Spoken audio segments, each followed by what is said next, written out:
Hoy nos metemos con dos textos que tienen miradas, bueno, fascinantes y casi diría opuestas sobre la fe, la espiritualidad, aquí en Occidente. Sí, totalmente opuestas a primera vista. Exacto. Por un lado, uno que dice que esta época es la mejor, vamos, ideal para conectar con lo divino de forma personal, libre, Ujú. y por otro, uno que lamenta un gran abandono de Dios.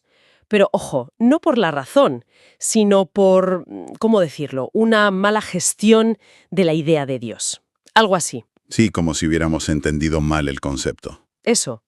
Los textos son fragmentos. Uno es La era de la fe libre, Dios sin coacción, y el otro El gran abandono, cuando la sociedad le dio la espalda a Dios. Nuestra idea hoy es, bueno, desgranar esto, pillar los matices, ver qué nos cuentan de cómo buscamos sentido hoy en día. Vale. ¿Estamos en la mejor época para creer o en una de desconexión total? Ok, vamos a analizar esto a fondo. La tensión está ahí, ¿eh? Es palpable desde el principio. Un texto habla de como un renacimiento silencioso. Gracias a la libertad que tenemos, que es brutal, y Ajá. el otro dibuja una sociedad un poco, pues eso, huérfana de significado, porque le ha dado la espalda a lo trascendente. Lo interesante va a ser ver si de verdad no encajan, o si en el fondo se complementan. ¿Y qué significa todo eso, claro? Pues venga, empecemos por el primero. La era de la fe libre. El argumento de partida ya es fuerte, ¿eh? Dice que justo la falta de coacción, de presión institucional o física, es lo que permite hoy una fe auténtica. Exacto. Auténtica de verdad. Una idea que choca, si piensas en cómo era antes. Claro, el texto lo contrasta mucho con el pasado. Antes la fe estaba marcada por el miedo, ¿no? La Inquisición es el caso extremo, pero, bueno, también la presión social, la familia, Ya. o simplemente la ignorancia. No todo el mundo podía leer los textos sagrados, ni acceder a otras interpretaciones. La fe era, muchas veces, algo impuesto, o heredado, sin más, no una elección. Y en ese escenario, me parece súper interesante cómo reinterpreta el laicismo. No lo ve como el enemigo de la fe, que es la visión habitual. Para nada. Al contrario, lo presenta casi como su garante, como la condición para que sea auténtica. ¿Cómo es eso? Pues mira, al separar Iglesia y Estado, se crea, el texto lo llama un mercado libre de las ideas espirituales. Un mercado libre. Sí, un espacio donde las religiones, las distintas visiones, ya no pueden imponerse por ley o por la fuerza. Tienen que convencer. Claro. Tienen que atraer por su mensaje, por su coherencia, por lo que sea. Se acabó eso del monopolio de la salvación que tenían algunas. Y esa libertad, pues, es la base para una búsqueda espiritual más adulta. Más personal. Una libertad que, además, hoy tiene un aliado brutal. El acceso a la información. Internet es increíble. Uf, totalmente. Piensa que tienes al alcance los textos fundacionales de todas las religiones. La Biblia, el Corán, los Vedas. Y no solo los textos básicos, comentarios, interpretaciones, obras místicas que antes eran casi secretas. Exacto. Desde Eckhart hasta Rumi, diálogos entre ciencia y fe. Todo. Y comunidades online, ¿no? Gente con intereses parecidos en cualquier lugar del mundo. Eso es. Debates, cursos, meditaciones. Es un universo de recursos. Impensable hace nada. El texto usa una expresión curiosa. El creyente a la carta. Suena un poco superficial. Toda esa información puede, pues eso, informarse, comparar, ser crítico. Ya. Y construir activamente su propia visión, su síntesis personal de lo trascendente. No traga sin más.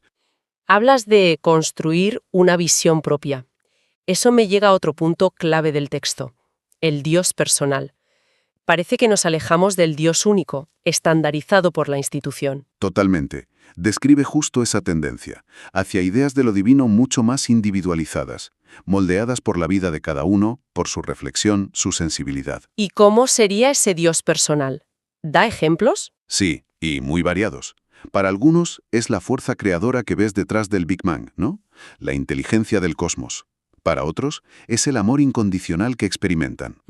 Otros lo ven como una conciencia universal, o reinterpretan figuras como Jesús, pero centrándose más en su mensaje de compasión, de sabiduría, que en el dogma puro y duro. Pero tanta diversidad, ¿no es un poco caótico? ¿No significa que todo vale y nada importa? El texto dice que no. que justo lo contrario, que esa pluralidad no es caos, sino un signo de madurez espiritual. Colectiva. Madurez. Sí. Usa una metáfora potente. La gente ya no traga entero. Ahora mastica, digiere y se apropia de lo que de verdad le alimenta. Le inspira, le da sentido. Es un proceso más consciente, ¿sabes? Entiendo. Más activo. Eso es. Y aquí el texto mete una cuña importante para que valoremos esta libertad que tenemos. El contraste con otros sitios, ¿no? Justo. Nos recuerda, aunque sea de pasada, que esto de poder elegir o dudar es un lujo, que en muchas partes del mundo la hoguera aún arde, como dice gráficamente. Vaya. Teocracias, nacionalismo, religiosos que usan la fe como arma, control social extremo. Ahí no hay espacio para buscar por tu cuenta. Comparado con eso, nuestro problema de secularización o de buscar sentido, pues casi parece un privilegio. El privilegio de poder elegir o de poder dudar libremente. Una visión optimista, sí. Pero ahora, cambiemos de tercio.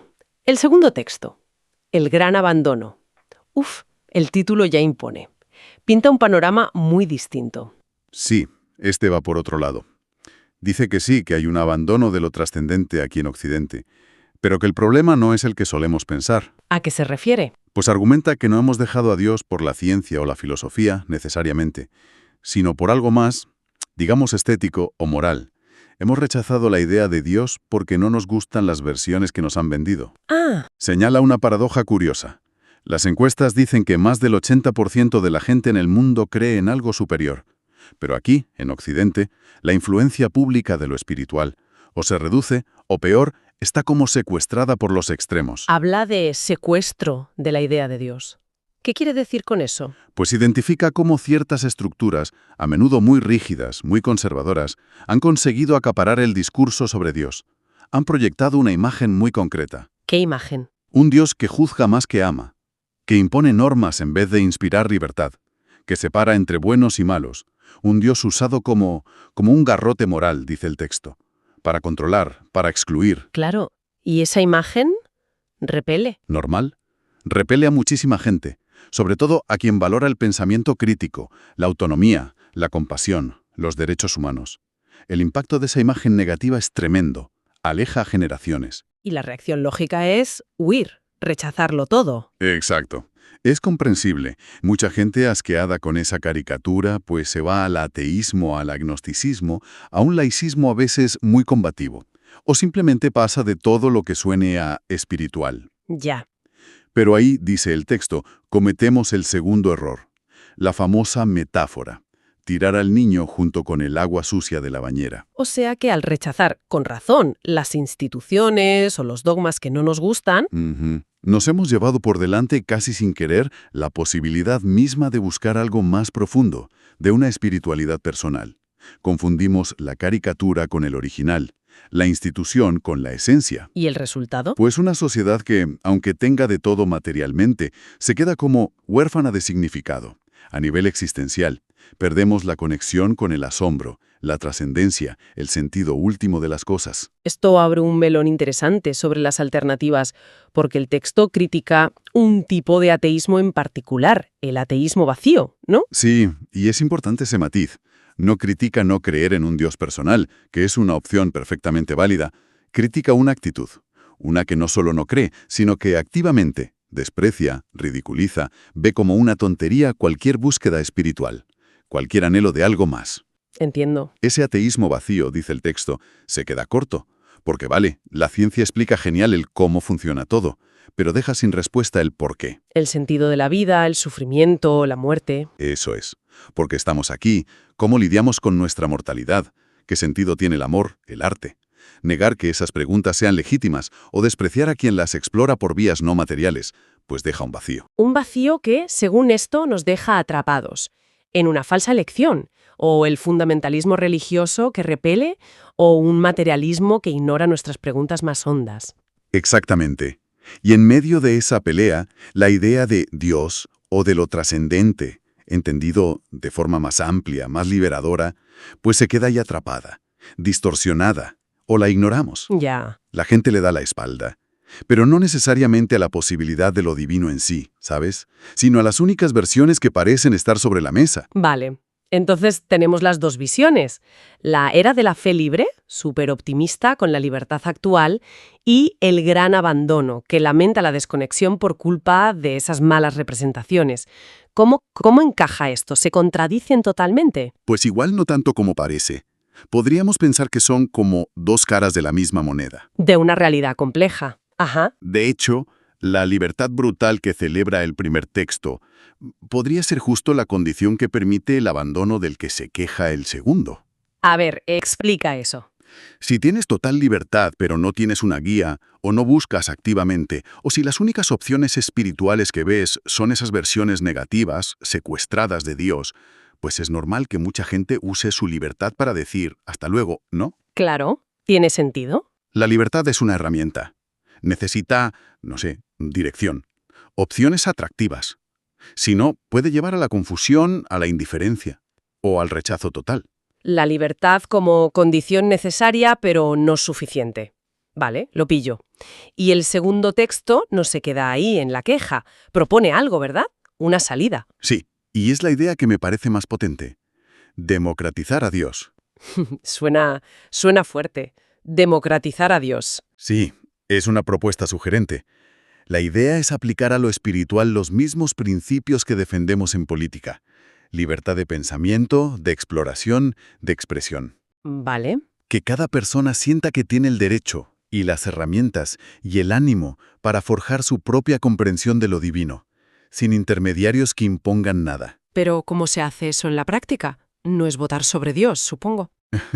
No, claro, no va de eso. Se refiere más bien a quitarle el monopolio de la definición a las instituciones o grupos que se han erigido en portavoces únicos. Ya. Y a la vez, animar a cada persona a explorar y definir esa conexión por sí misma. El texto insiste en que ese Dios democratizado no tiene por qué ser el señor de la barba.